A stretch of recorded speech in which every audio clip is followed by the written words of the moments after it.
গাজায় মুসলমানদের উপর ইসরায়েলি গণহত্যার প্রতিবাদে মানববন্ধন ও বিক্ষোভ মিছিল অনুষ্ঠিত হয়েছে। শনিবার 12 এপ্রিল দুপুরের দিকে বাংলাদেশ আহলে হাদিস যুব সংঘের উদ্যোগে মেহেরপুর প্রেস ক্লাবের সামনে মানববন্ধন শেষে বিক্ষোভ মিছিল অনুষ্ঠিত হয়।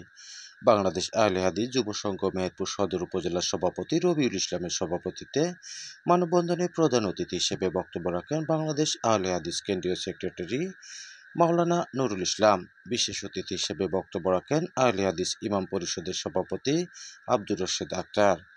এ সময় অন্যান্যের মধ্যে নাজমুল হোসেন, মনিরুজ্জামান, ইয়াকুব আলী, সাজিদুর রহমান আকাশ সহ অন্যান্যরা বক্তব্য রাখেন। পরে গাজায় মুসলমানদের উপর ইসরায়েলি গণহত্যার বিরুদ্ধে প্রতিবাদ জানিয়ে একটি বিক্ষোভ মিছিল বের করা হয়।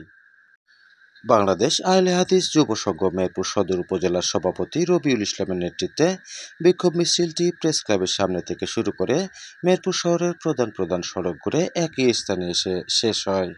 বিস্তারিত কামরুল হাসানের ক্যামেরায়।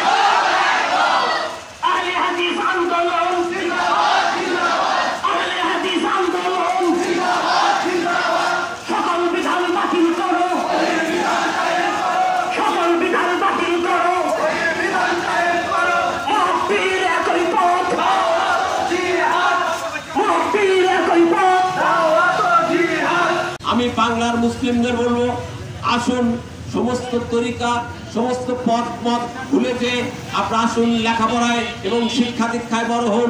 ইহুদি নাসারাদের সমস্ত পণ্য বর্জন করে নিজেরাই পণ্য তৈরি করার চেষ্টা করুন। নিজেরাই সমস্ত শিক্ষা দীক্ষায় বাংলাদেশ কেন গোটা বিশ্বের মধ্যে শ্রেষ্ঠ হন। একদিন ইহুদি নাসারা ধ্বংস হয়ে যাবে। আপনারা জানেন আহলে হাদিস আন্দোলন বাংলাদেশ একটি স্লোগান নিয়ে এই বাংলার মাটিতে পদচারণা করে, তা হলো সকল বিধান বাতিল করো, ওহির বিধান কায়েম করো। আমাদের দেশে মুক্তির জন্য একটি পথ হবে, সেটা হলো দাওয়াত ও জিহাদ। আমরা যেন দাওয়াত ও জিহাদের মাধ্যমে জিহাদি পরিকল্পনা নিয়ে গোটা বিশ্বে ইসলামী বিরোধী ইহুদি নাসারাদের বিরুদ্ধে ঝাঁপিয়ে পড়তে পারি, সেই তৌফিক আল্লাহ আমাদের দান করুন। আমরা এখান থেকে কিছুই করতে পারবো না, কিন্তু ইহুদিদের অত্যাচারে ওই যে আমাদের শিশু নারী যে সমস্ত হত্যা হয়েছে এবং অসহায় শিশুরা চিৎকার করে কাঁদছে, আমাদের উদ্ধারের কেউ নাই, তাদের জন্য আহলে হাদিস আন্দোলন বাংলাদেশ এ পর্যন্ত প্রায় 20 কোটি টাকার মালামাল খাদ্যবস্তু সেখানে পাঠিয়ে দিচ্ছে, সেটা অব্যাহত আছে। কালকেও আমাদের সম্পদগুলো চলে যাচ্ছে এবং সেখান থেকে যে কোনো কায়দায় তাদেরকে শিশুদের খাদ্য পৌঁছানোর ব্যবস্থা করা হচ্ছে।